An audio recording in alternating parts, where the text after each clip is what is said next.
amount of matter is 100% and always proportional to its requirement. Okay? Because universal intelligence is perfect. Okay, so we're still talking about universal intelligence. So, I'm from farm country. So, if universal intelligence is 100%, it allows everything to reach its genetic potential. So, every one of those kernels of corn that got planted had the same genetic potential. That's what it's called hybrid. Okay? And so every single one is the same height because they reach their genetic potential. Okay? So 100%, or the universal intelligence is always 100% and proportional requirements. Okay? So why wouldn't one of those grow to 10 foot and one grow 4 foot? They're reaching their genetic potential. Okay? So that's what universal intelligence does. Okay? The function of universal intelligence is to create life force. Okay? So force is what animates the world. Okay? What makes everything work. And we get to work with that. The amount of life force created by universal intelligence, that's why you have to substitute these words, is always 100%. So we just said that on the 5 necessary united factors, namely, in order to have 100% life, have 100% universal intelligence, 100% life force, 100% matter. Okay? And so these principles are just explaining number 5. Okay? The amount of life force created by universal intelligence is always 100%. Well, we just said that, and proportional to its requirements. The function of life force is to unite intelligence and matter. Then, the force of, boy, I'll tell you what, you don't get arguments with me. So I had the pleasure of taking the first Diplomat Philosophical Chiropractic Standards course. Oh, we get in some heavy-duty arguments on that. Okay? Yeah. One when we spent a whole afternoon. Is our job to correct subluxations or to prevent subluxations? What do you guys think? Yeah. Correct. Okay. Because in your utopian world, to prevent subluxations, you're going to have to picket to close down all McDonald's. Okay? You're going to have to picket to stop football from being played. Okay? You're going to have to stop everything, and you're going to need to be a nutritional counselor, a psychological counselor. Do you realize how many thoughts, traumas, toxins are bombarding us every single day? And anybody know Chris Pasalacqua from Michigan? I sat next to Chris, and Chris is a good thinker. And when we were talking about that, he says, every single one of my patients, I show them a picture of a cupcake and an apple. Which one's better for you? He says, 100% of my patients say apple. Which one would you like? He says, 80% say cupcake. So our education knows one thing, but how we act is a totally different thing on that. So here's where a lot of philosophers did. Because universal intelligence is always 100%. Now we're going to talk about the forces of universal intelligence. Not universal intelligence. I'll make that really, really clear. The force of universal intelligence. So we're talking about wind, rain, gravity, sun. Those are all forces of universal intelligence. So the forces of universal intelligence are manifest by physical laws. They're unswerving and unadapted and have no solicitude for destruction of the dirt. They don't give a flip. They don't care if you're rock, tree, whatever. Okay? So if you're standing on the roof of Up Enough, everybody know where Up Enough is? Anthony? You know anyone? That's the roof of the administration building. And why BJ had names for everything on campus. Matter of fact, what you guys call Friendship Court used to be Twill Do. Okay. The roof called Up Enough, right? Because it was up enough. It didn't show up too well on the slide, that's up enough. Okay? And then BJ was real proactive. When they're doing a Constitution Amendment for women to get a vote, if you look at the smokestack, vote for women. He put that on the smokestack to help get that, was it 30, amendment in the Constitution? I don't remember. 19th. Was it 19th? And which one repealed prohibition? 21st. The 20th? No, what was it? 21st. 21st. See, gave women the right to vote, we got liquor back. Yeah.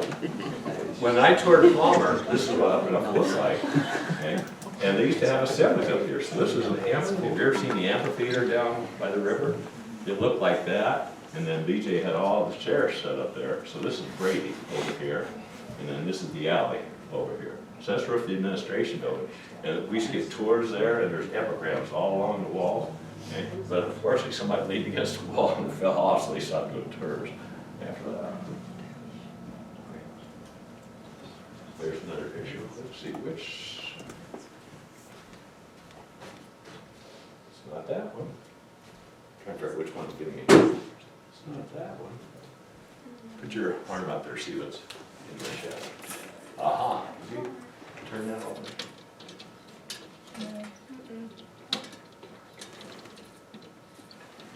It's going in.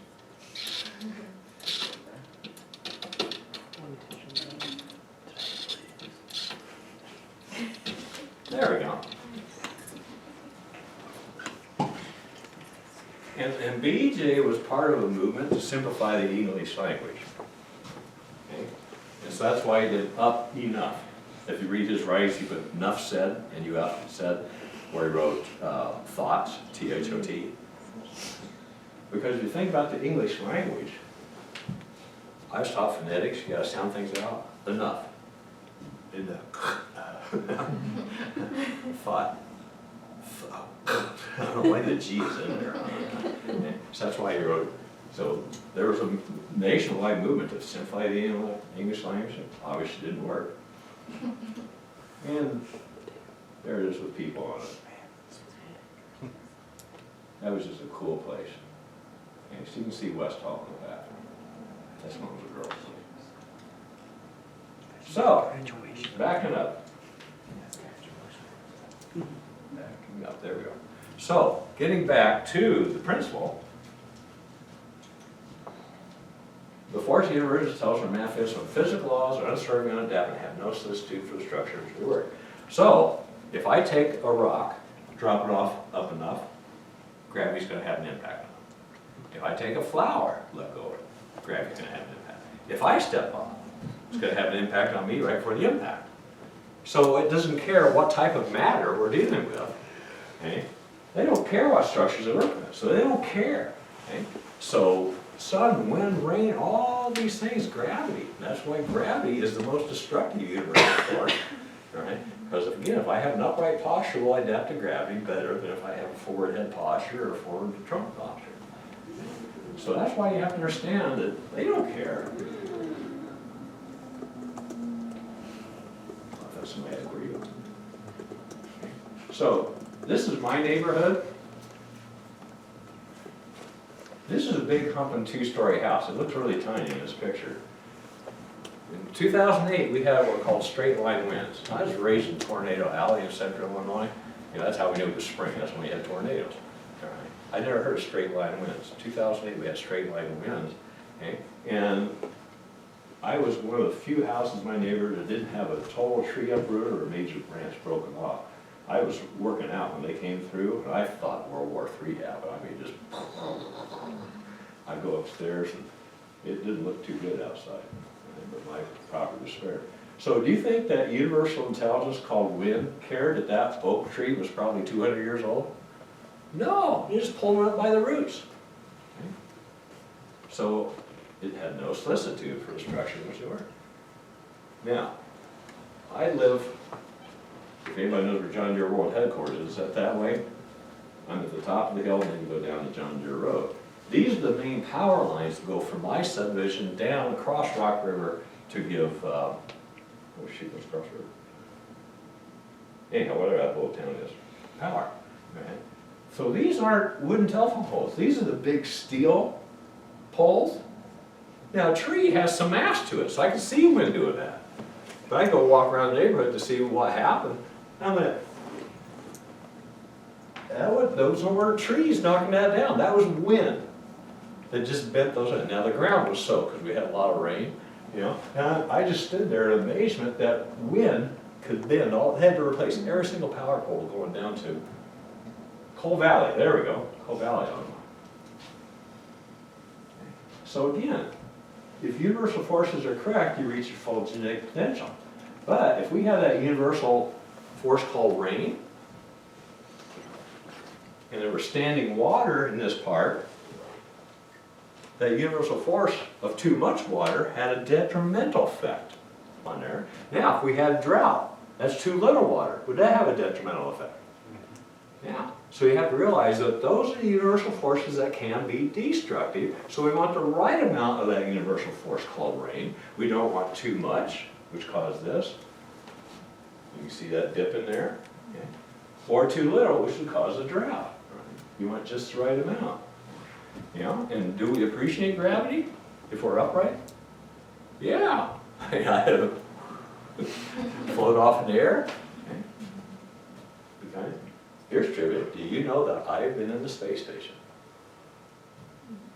It was on the ground in Huntsville, Alabama before it went up. Those guys are my heroes. I tell you what, I was claustrophobic when it was on the ground, but then they built onto it a lot since then. But jeez, you know, the people, no, that poor couple that got stranded for 262 days more. I'd have killed people. Well, it's not like you can go for a walk, you know. You better get along with the people up there, you know. Yeah, I love photographing old barns and everything. Now, this old barn, you know, it's been taken pretty good care of over the years, all right? So it's still upright. So do you think it's been well maintained? And we use this as an example. We're talking to patients. You know, maintenance care is really, really, really important. Okay. Now, did this barn have the proper maintenance?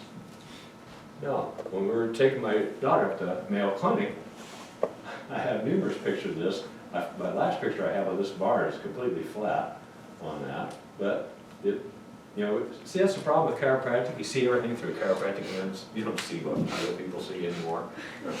I just thought if they had done proper maintenance in that barn would still be there. So that's a universal force called gravity. So there can be interference with transmission of universal forces. So how can I interfere with that universal force called rain? Get underneath an umbrella, go inside. How can I interfere with that universal force called wind? Go on the other side of the wall or something like that. How can I interfere with that universal force called gravity? It's space station or nothing. So we have to adapt to that, and that's why gravity is the most destructive universal force that our patients encounter and we encounter. Yeah. So, like I said, you get people that say that universal intelligence wouldn't do bad things. No, that's not universal intelligence. That's universal forces. If I can't get anything else across, do that. So there can be interference with transmission of universal forces. Well, how do you interfere with a universal force called sun? I found out when I went to Mexico a few weeks ago. Should wear my hat more. Been combing skin off the top of my head. All right. But would I do it again? Yeah. Okay. There can be interference with transmission of universal forces. So yeah, I should have a hat in my head. Okay. The function of matter. The function of matter is to express what? Life force. So universal force, universal intelligence, creates force, and then that force is what, okay, allows matter to express itself, because of three things are intelligence, force, matter. So as you can see, all these other principles are just explained number 5. In order to have 100% life, I'm going to repeat it, what? Must have 100% universal intelligence, which is always 100% life force, okay, which expression is always 100%, and then 100% matter. So force is manifested by motion matter. All matter has motion. Therefore, there's universal life in all matter. So, is there a universal force in me? Yeah. Is there a universal force in this little cart? Yeah, on the cellular level. And these were written before we had electron microscopes. Now, with an electron microscope, I can look at there, and those little electrons there just going all over the place. I mean, I think that's pretty cool that these people figured that out. Well, that's what I was going to show you, my other slides. Okay?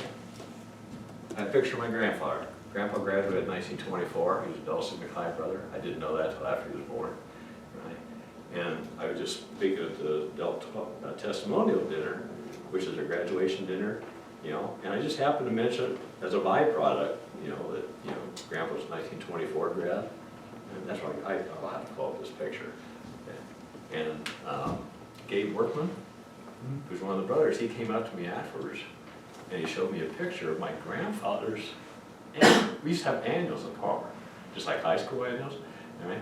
And he opened it up to show me, or showed me a picture of he was showing me a picture of,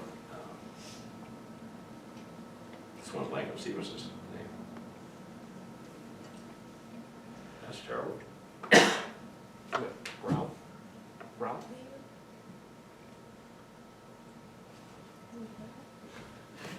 That's terrible.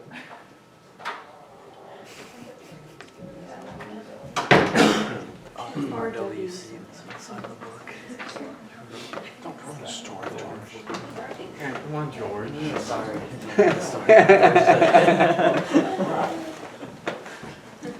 There we go, I got it. I had it all up there.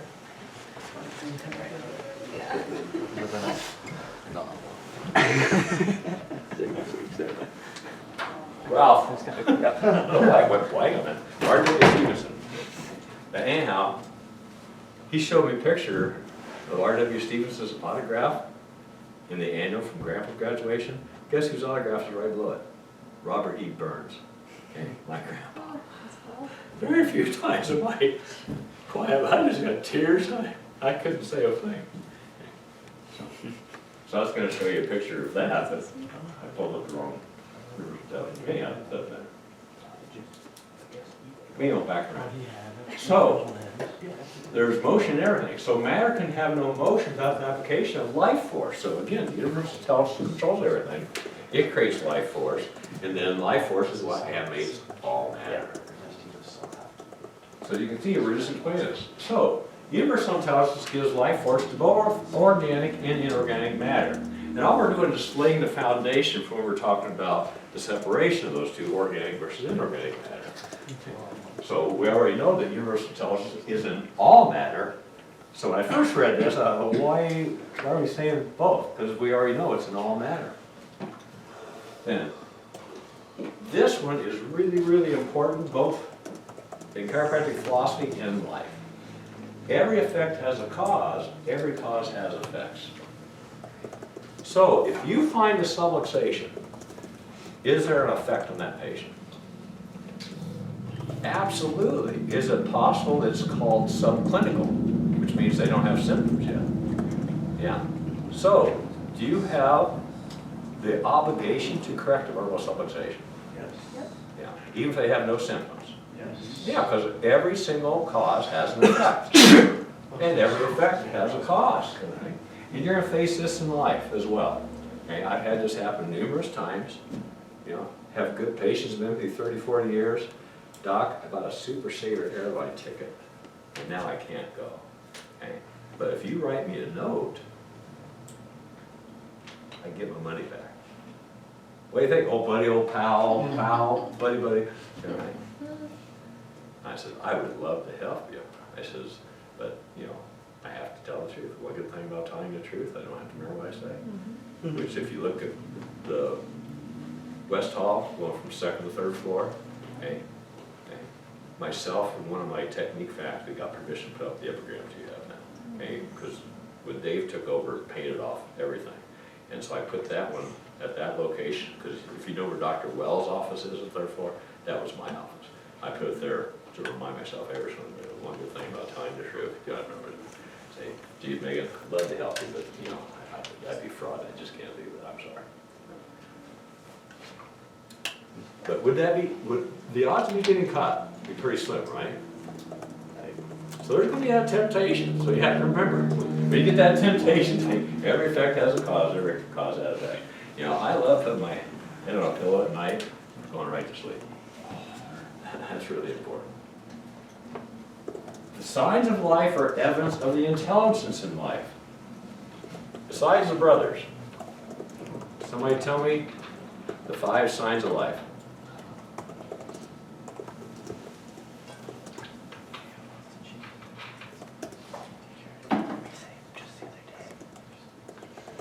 That was one of my test questions when I went through Palmer. Oh, yeah.